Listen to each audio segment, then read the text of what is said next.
Johnny su ngayhaktuda hodong matu fairambatagi lawai satkre pakhatwana mamit manadu yunglaga lay. Henry su makhol du tavda chensilay. Kaidorage? James makhut hokai ho maron mari fauk sudakai. Aina tawbadi yengo. Pakhatpadi lairadna Johnny ka Henry kadu yengnaraga hauna noglay. Nahan makai James na wangangmdraba sidi maron thoktabagi amatta oiramdre. Laitatpa amadi marai thava sina oirami. Ikaiduna pumnamak tawbu oiramle. Johnny na aidi nangsi lon thoktribabu nangdi. James sauna migi yumta laaga migi hodong saba haineringai tanjaduda hodong du paikai chenki matu kadu sitnana kokthoga Johnny mami lauthoga hodong chenkre Henry su ngakna minai siri hodong singhingna matu ka oi tana foidine James ti sawna mana paibi yadre sauragana hena lon thoktre tatpada mabok hanuvi adusu tambadagi khangle Natte koi su sa ngasi noina khangdadana tawrasu matung tawganu yumda loiba jiba halaga chage khanganu Johnny na yenga charisina kamai toba yenga hui hodonga mana de ko tawganu tawhaide noina sauninga gana yen amubi leibadu ama hek charo mapalda thongo hayengdagidi nga oina charo Makhoi yen cha dore khana anidu thabak yam phari yumgi nakandani makhoina thong thaktun leiribadu James na makhutuna kukapi aduga imungdagi ahalduna karigomba am haire James sangkibaga Henry na machu puthroktri male Johnny na magi makhut anidu tawraga kukapi mikup tudani nakandagi amuksu kablai Johnny maninglomda mi leivai khanduna lai sangsilai James machu Masadu swai lawi pakhatna chelai fana but bread thengnajai haibagi wani ngaha ki ngamnaba thengna khibani adubuta sengna mikup ki oiwa thengnau haibadadi akiba fawi Johnny na chelakpaduda kaidore butamna reiro khangde narumsida khukapi kape machu lawruro na tharga khukapi kap sana leirabna butka si kemta khanglaktabagi maongni makhoina sanari bawari asi ensang adu thongba loiraga makhoi chanaba haiduna semsai Johnny na nang yen chadro James chadi chaning amuk chaning dava sarga ai chade da Henry na yare bo hore na moi koi leng thin banga moi ko chaning esu khange law Johnny na marina va khara kothare aduga makhoi na ngasai lawra khiwa hidak tu puthori taseng James mapunsigi hidak sizina drivamini masidna tanasu sanga su savnate leiriva magi mafamna amadi imung asina suni Masina kari tauni kari chani thakni haiba khangdabani ahumdu fak ama thai aduga ani tudi lokhatpa hokre James ki round tarakpada hidak tu khara hairaga pirei James suklaka ai nade nupa mandava nupi di pamba hokre duga thakchilune namdana ani du James bithei amadudi haitabaga mapunsigi ahanba oibuga odawre adubu ani duna namdana fanayam pithakre James matumdu sum lokhalaga charambadagi chanam ama yaurei adu ubada masadu hainadava kainoma tawrakle yamna tamthibagi maongda tawrei adu ubada iya na thwai lawra nam hapanoi Johnny ga Henry gadi karina tawriva si haina pakhatle Henry na yendi chanam thaktawa yadi aduini aikhoibu ngakpiyo Johnny di hidak na ngawna mawalawda khai ai na thibong taptai chasilaga Sia chanam kai napsilakani ngasai taptai charaga James to amkasu kari khalavno khangde amuk matomta nokthore ani dusu yengnei aduga ahumak noi hidak tu gi mayai duga ani dudi hana dagi thakpana makok pubangam lami adubu mapunsi gi thaktaba amaduna thaglak pasidadi lore prithvi thanga dore ahum du wathi ngang dana pangok noi James na aine nu koi takwa kairenne adugi ko noina kauba amata gumdabane Johnny na khumdabane hayune gumdabane nate amuk hauna noi makhoina adumna tawrakpaduda nahan khai asuki matik ingna chingda leiramba yumni adubu pungon ole imungdagi hanubiduna tapna isusa noibu tapune James mabuk ki matau tamaga isusa Noibu tapune. Ahumdo mung noi hauna. Kanamata mawaga laudre miki laikiba amata leitre. Aidi yamna pamkre.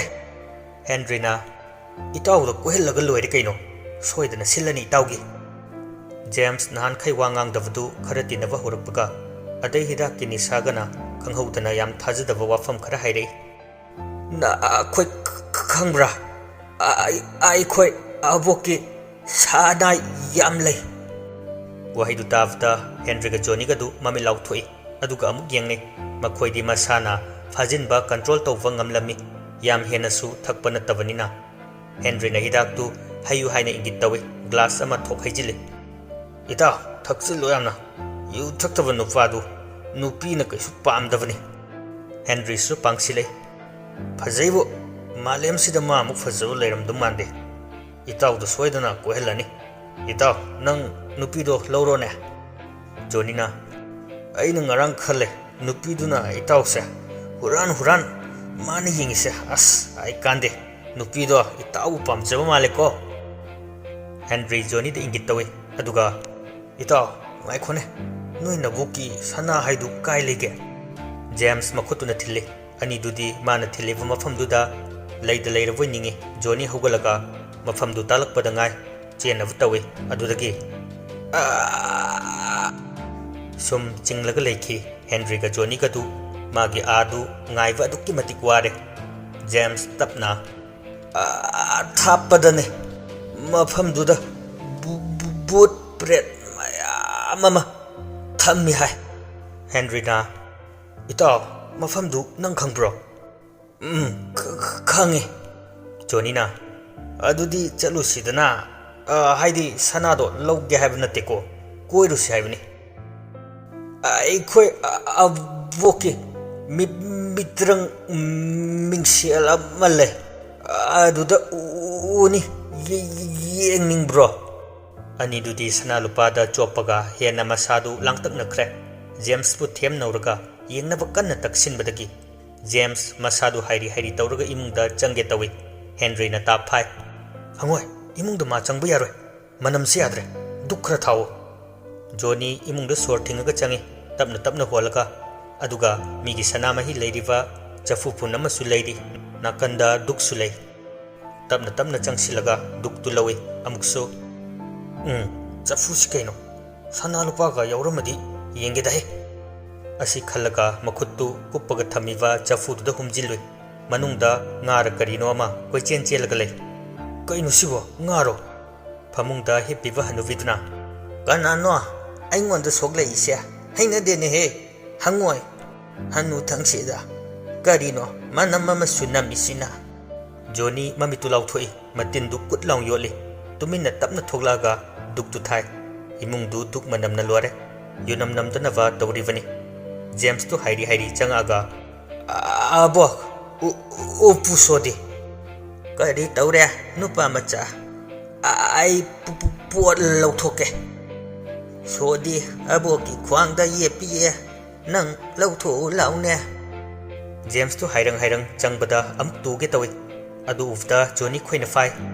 Henry na nang chango ma yaroi pharak tani. Johnny na chalo da ai ngamroi kai deino nang chalo ai su hida khar ngawe huinau manwa bi do nang mijau singak bum kodro ha. Johnny James bu koli aduga ando ai to gise sibu thirai ka chan haiv ka tawuga ani tu sinmina ge tawi. Henry na koksi hatlaga na sa fawu pu bangam da nang na mi ngak ni kaina chalo so do lok thu so. Johnny mana khwai de tanba si hanubi adu gi manakta changbani ta sengna ma gi manakta leidu bu saruk but oina faraga sanage sida leiravani. Tapna changsili aduga hanubi adu gi makphangda marai. Hanubi adu mangaktu hai fet thekalaga yengai adu uvada Johnny masadu nikle sum mai so du leirami. So sidi khwang de kiri kamai lodino. Henry na ingit tawrei thadalo haina Johnny na yaroina tawrei ibungo kisidu sogi tongan ba kibani adu thoko aduga lauro. Johnny su kisidu thoga lauthorei aduga James tapi. James na sodu hangdoi aduga manungdagi phi amana kainoma yomaga lauthorei. James mabu ugani haina makhoi chakhumda changlai ahumdu koisili phi adu haidokpada langtuk langba potsak ama yomami adu atai karisu nate mingselni Jonina wow Henry masagadu mathum marang hawi masadu langtak nei James na mingsel du nanduna kari gomba wahi kharadang haiduna ahum lak nan thai khanghaude mingsel adu da numit kum langwa mangalama thoglai ahum du mamit thaktuna mamai singdu khumi thangnaba mikupta tu yengo ani du changsilaga yengi sana lupa mani mukta mayam du uvada ngaukhre mamit mamai gadu thakkivana mingsel du James tagi mullaga yengi kaino mangla taivangla sibo thadi thajkhidreda us mit na urisu ai thaje masigi mafamse chattaba yade James na masidai nongpok haram pangbada sum chalaga numit thokpham chingkhongda lot tutun leibane ani dudi mafam du chatningbana khoro khoro khole ta sengna ngawi sumhali mahi mayai kali hainava sanalupa gi mayai si kankhre makhoina mafam sida karigidabak lakhibano haibaga amata ningsingkhidre James na mingsel du lawsilaga hapchili Johnny na so du lawi aduga aiki gi abokta asi hairaga hanubi adugi makhwangda amukki kina Henry de yanglei amadu sumichi khachile abuk ne noigi duk manam siga karino manam amasiga na sor ka honba ngamdre ne he Johnny na abo duk afaba manam ne yamna nungsiri sidi hoine noisu tumnaba tawro pungse angang natre ahum do mu phamungda changi James te hek tawaga phajana tumkhre adubu ani dudi sana lupa gi wakhalda tummu haiba yadre ngai hakki matungda yumdugi pumnamak tumlamlani khangbaga Henry na Johnny bu hodoi nipa tumma bonang tumdri chalasiro asi khalaga ani du yam tapna khuning kang dana thokna ba tawrei thong du hek hange tawbuga khanghodana kada aidano ani du swai lawi yam pakhatna hanubi aduda yenglei akibagi masakni hanubi adu chumdring phamaga leirami phamungduda Johnny du kina Henry di yenglaga ain haidra masi kainonina mapanda thokanu aujik phataba lai khundinaba matamni nakoi awa phamda tagani Henry tapna abo aikoi mapal thoke tawni oh maningda tho jeksilu thuna changlau chalo ani du kina tamna chali aduga maning thong du hange tawi Henry na nate aikoi thokpa yade masina khudong thiba thokpa ya aikoi gi matamsu lakhini lao tumurasi yumduda leivdadi akiva kihan khanghanba amatta leiramde phava amana